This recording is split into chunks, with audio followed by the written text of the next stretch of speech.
Hello दोस्तों, मैं राकेश कुमार मौर्य। आपका हमारे यूट्यूब चैनल आर के जियो वर्ल्ड 0.2 पे आपका स्वागत है। आज मैं आपके सामने जलवायु विज्ञान क्लाइमेटोलॉजी का पार्ट 2 लेकर आया हूँ, जिसमें हमने बेहतरीन 20 प्रश्नों को सम्मिलित किया है, जो आपके आगामी एग्जामों के लिए बहुत ही बेहतरीन साबित होगी। तो चलिए शुरू करते हैं बिना देरी किए हुए।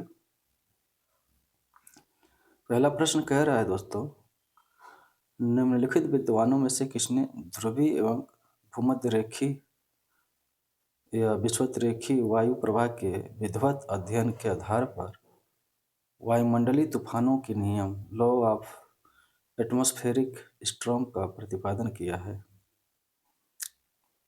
किया? ऑप्शन ए है हैडली, ऑप्शन बी है डू-क्रस्ट, ऑप्शन सी है एच.डब्ल्यू. डोब और ऑप्शन डी है फेरल। तो आपने दोस्तों इस प्रश्न के उत्तर का चयन कर लिया होगा। दोस्तों इसका जो सही उत्तर है वो ऑप्शन सी एच.डब्ल्यू. डोब।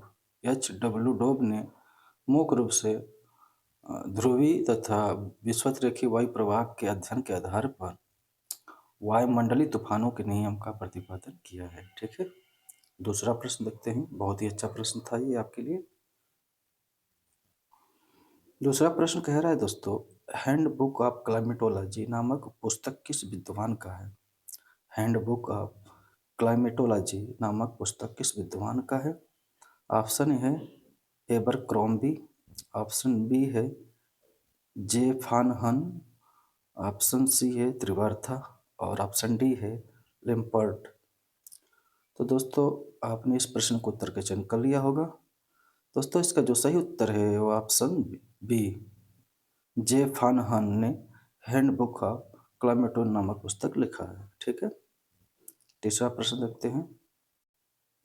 तीसरा प्रश्न कह रहा है दोस्तों, प्रथम जलवायु उपग्रह कौन सा है जो 1960 में प्रक्षेपित किया गया था? ऑप्शन है टिरोस-1, ऑप्शन बी है नोआ एपीटी, ऑप्शन सी है पीओएस और ऑप्शन डी है जीएस एसएमएस। तो दोस्तों आशा है कि आपने इस प्रश्न के उत्तर का चयन कर लिया होगा। दोस्तों इसका जो सही उत्तर है वो ऑप्शन ए टिरोस-1। ठीक है, जो अमेरिका के द्वारा 1960 में प्रक्षेपित किया गया था। ठीक है, ये प्रथम जलवायु उपग्रह है। ठीक है, चौथा प्रश्न देखते हैं। ओजोन गैस के बारे में कौन सा कथन असत्य है? ऑप्शन ए है ओजोन ऑक्सीजन का त्रिआटॉमिक रूप होता है। ये सही है, क्योंकि ये O3 से मिलकर बना होता है, ऑक्सीजन के 3 अणुओं से मिलकर। ठीक है, भी कह रहा है ओजोन हल्के नीले रंग की उत्तेजक गैस होती है तथा इसकी गंध तीखी होती। ये भी सही है। ठीक है, हल्के नीले रंग की होती है और इसकी गंध तीखी होती है। सी कह रहा है ओजोन एक प्रमुख आक्सीकारी कारक है जो अधिक साधारण हो जाने पर विस्फोट के साथ विघटित हो जाती है। यह भी सही है। डी कह रहा है ओजोन गैस का सर्वाधिक साधारण समताप मंडल के ऊपरी भाग में पाया जाता है। दोस्तों यही आपका सुमेलित नहीं है। ओजोन गैस का सर्वाधिक साधारण समताप मंडल के निचली भाग में पाया जाता है, न कि ऊपरी भाग में। तो डी आपका सुमेलित नहीं है। ठीक है, पांचवा प्रश्न देखते हैं। पांचवा प्रश्न कह रहा है दोस्तों, अधिकांश ओजोन गैस का निर्माण किस जलवायु कटिबंध क्षेत्र के वायुमंडल में होता है?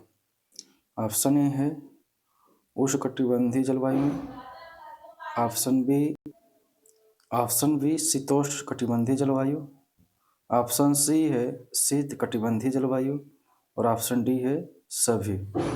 तो दोस्तों इसका जो सही उत्तर है वो ऑप्शन ए उष्णकटिबंधीय जलवायु में जो उष्ण और उपोष्णकटिबंधीय जो जलवायु होता है उसके वायुमंडल के ऊपरी भाग में ओजोन गैस का निर्माण अधिक देखने को मिलता है। ठीक है, छठा प्रश्न देखते हैं। छठा प्रश्न कह रहा है दोस्तों, बिना किसी माध्यम के एक वस्तु से दूसरे वस्तु में ऊर्जा ऊष्मा ऊर्जा के गमन को क्या कहते हैं? बहुत ही अच्छा प्रश्न ये भी है। ऑप्शन ए है चालन, ऑप्शन बी है संवहन, ऑप्शन सी है विकिरण और ऑप्शन डी है अभिवहन। तो दोस्तों इसका जो सही उत्तर है वो ऑप्शन सी विकिरण कहा जाता है। ठीक है, इसके लिए कोई माध्यम नहीं चाहिए, विकिरण कहा जाता है। 7वां प्रश्न देखते हैं। 7वां प्रश्न कह रहा है दोस्तों, निम्न से कौन सा कथन उपोष्ण उष्ण वायदा पेटी के बारे में सही नहीं है? ऑप्शन ए है यह दोनों गोलार्धों में 30 से 35 अक्षांशों का मध्य पाया जाता है, ये सही सुमेलित है आपका। बी कह रहा है इस भाग में शीतकाल के 4 महीने को छोड़कर वर्ष भर ऊंचा तापमान रहता है। दोस्तों यही आपका गलत है, 4 महीने को नहीं, यह 2 महीनों को छोड़कर हर वर्ष आपका ऊंचा तापमान बना रहता है। यहाँ पे 4 लिखा हुआ, यही आपका गलत है, अगर 2 लिखा होता तो सही होता।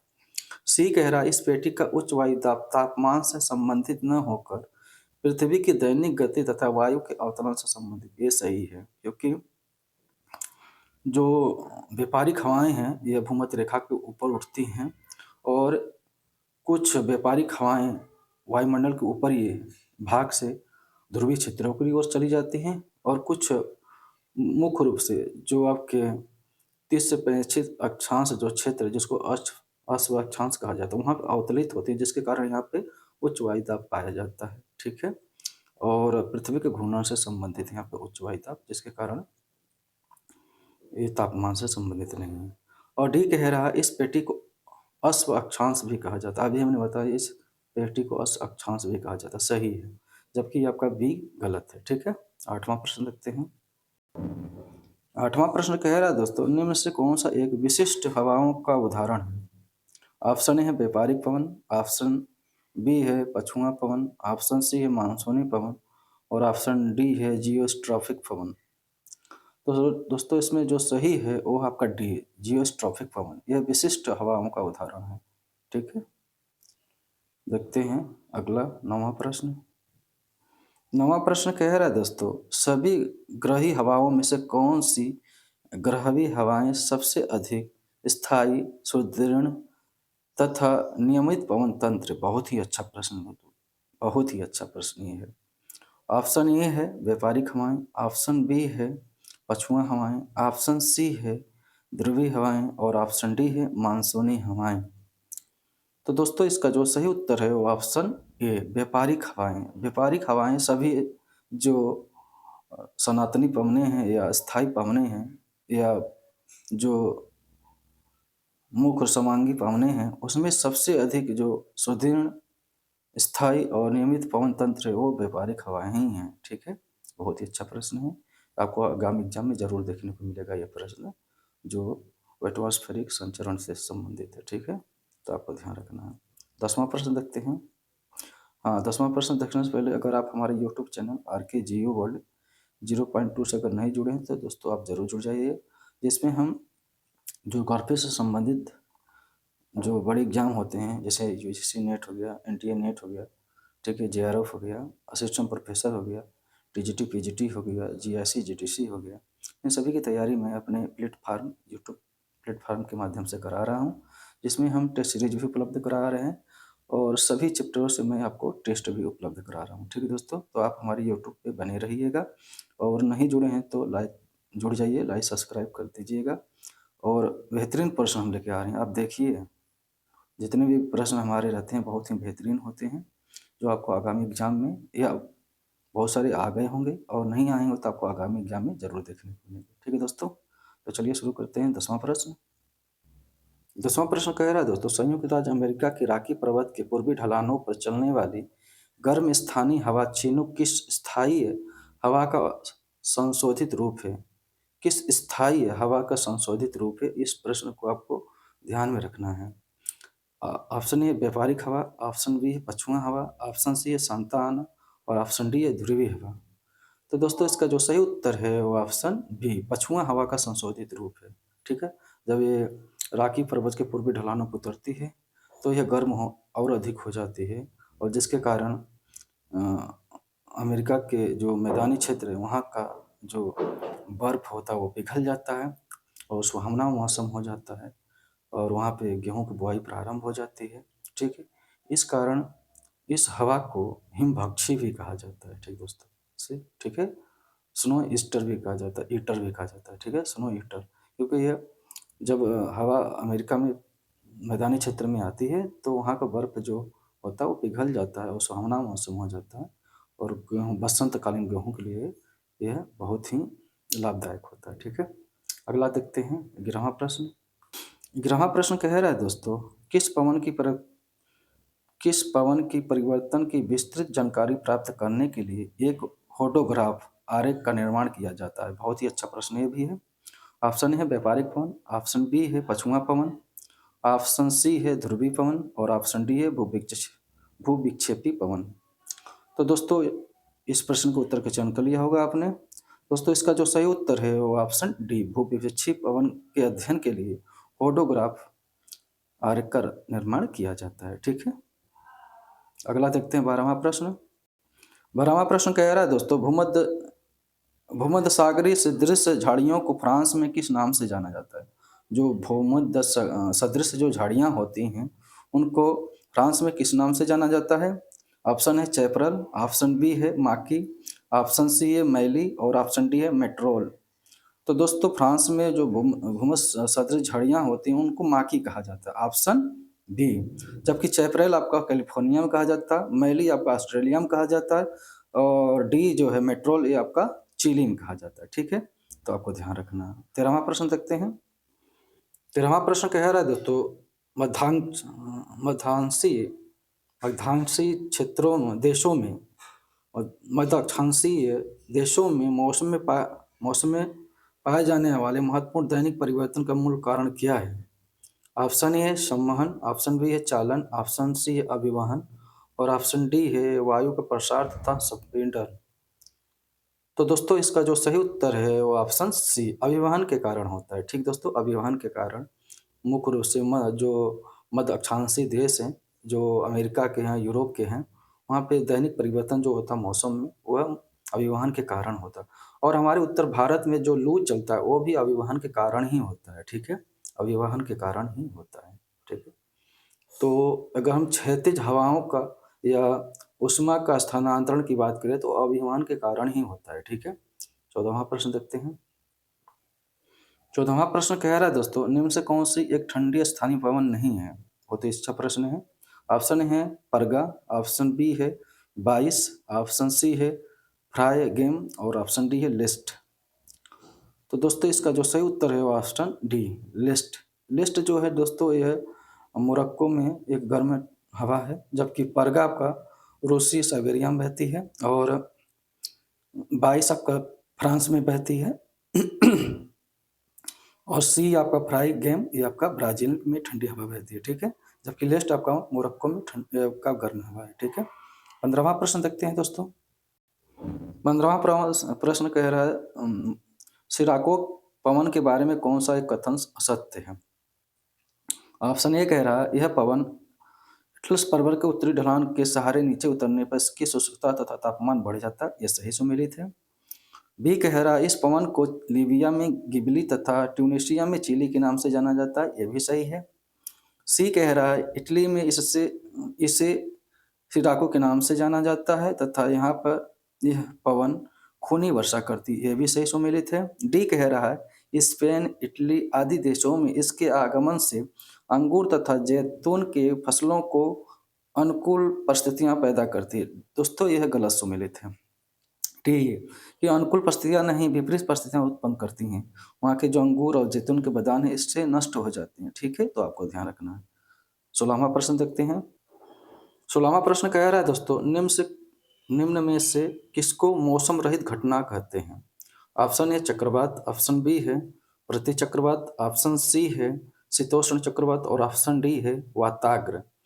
तो दोस्तों जो मौसम रहित घटना होती है वो ऑप्शन बी प्रति चक्रवात होती है, क्योंकि आसमान बादल रहित होते हैं, ठीक है? मंद हवाएं चलती हैं, ठीक है? तो ये मौसम रहित होते हैं, ठीक है?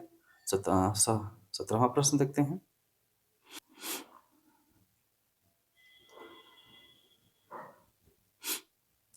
17वां प्रश्न कह रहा है दोस्तों, उष्मांक या संघनन के बाद ऊपर उड़ती वायु के तापमान में प्रति 1000 मीटर पर कितनी डिग्री सेंटीग्रेड तापमान की कमी आएगी? ऑप्शन ए है 5 डिग्री सेंटीग्रेड, ऑप्शन बी है 5.5 डिग्री सेंटीग्रेड, और ऑप्शन सी है 6 डिग्री सेंटीग्रेड, और ऑप्शन डी है 6.5 सेंटीग्रेड। तो दोस्तों इसका जो सही उत्तर है ऑप्शन ए 5 डिग्री सेंटीग्रेड के तापमान में कमी आएगी। ठीक है, संघनन के समय। ठीक है, 18वां प्रश्न देखते हैं। 18वां प्रश्न कह रहा है दोस्तों, प्रतिलोमन के लिए कौन सा एक अनुकूल आवश्यक दशा नहीं है? ऑप्शन ए है जाड़े की दीर्घ रात, ये सही है। ऑप्शन बी है आकाश स्वच्छ तथा बादल रहित, ये भी सही है। ऑप्शन सी कह रहा है हिमाच्छादित धरातल, ये भी सही है। डी कह रहा है धरातल के पास आर्द्र पवन। दोस्तों आर्द्र पवन नहीं होना चाहिए, शुष्क पवन होना चाहिए। ठीक है, यही आपका डी सुमिलित नहीं है। ठीक है, अगला देखते हैं। 19वां प्रश्न कह रहा है दोस्तों, किस वर्ष अब तक का सर्वाधिक तापमान लीबिया के अल अजीज में अंकित किया गया था? ऑप्शन ए 1920 में, ऑप्शन बी 1921 में, ऑप्शन सी 1922 में, और ऑप्शन डी 1923 में। तो दोस्तों आपने इस प्रश्न के उत्तर का चयन कर लिया होगा। दोस्तों इसका जो सही उत्तर है वो ऑप्शन सी 1922 में अंकित किया गया था। ठीक है, जो 58 डिग्री सेंटीग्रेड तापमान था। ठीक है, अगला देखते हैं 20वां प्रश्न इस भाग का। 20वां प्रश्न कह रहा है दोस्तों, निम्न से किसका अल्बिडो सबसे अधिक है? निम्न से किसका अल्बिडो सबसे अधिक है? ऑप्शन ए है चंद्रमा, ऑप्शन बी है शुक्र, ऑप्शन सी है बुध, और ऑप्शन डी है मंगल। तो दोस्तों निम्न से जिसका सबसे अधिक एल्बिडो है वो है शुक्र। शुक्र का सबसे अधिक एल्बिडो देखने को मिलता है, जो लगभग में 74% होता है, जबकि चंद्रमा का आपका 3%, शुक्र का बुध का 7%, और आपका मंगल का आपका लगभग में 17% देखने को मिलता है। ठीक है दोस्तों, तो ये रहा 20 प्रश्न जो बहुत ही महत्वपूर्ण थे आपके आगामी एग्जामों के लिए। अगर दोस्तों आप हमारे यूट्यूब चैनल RK जियो वर्ल्ड 0.2 से नहीं जुड़े तो जरूर जुड़ जाइएगा, अपनी तैयारी को बेहतरीन बनाइएगा। अगला पार्ट मैं आपके लिए जल्द लाऊंगा। आप इसी तरह हमारे यूट्यूब चैनल पे बने रहिएगा और आपकी तैयारी में बेहतरीन बनाऊंगा। ठीक है दोस्तों, आज के लिए बस इतना ही। धन्यवाद।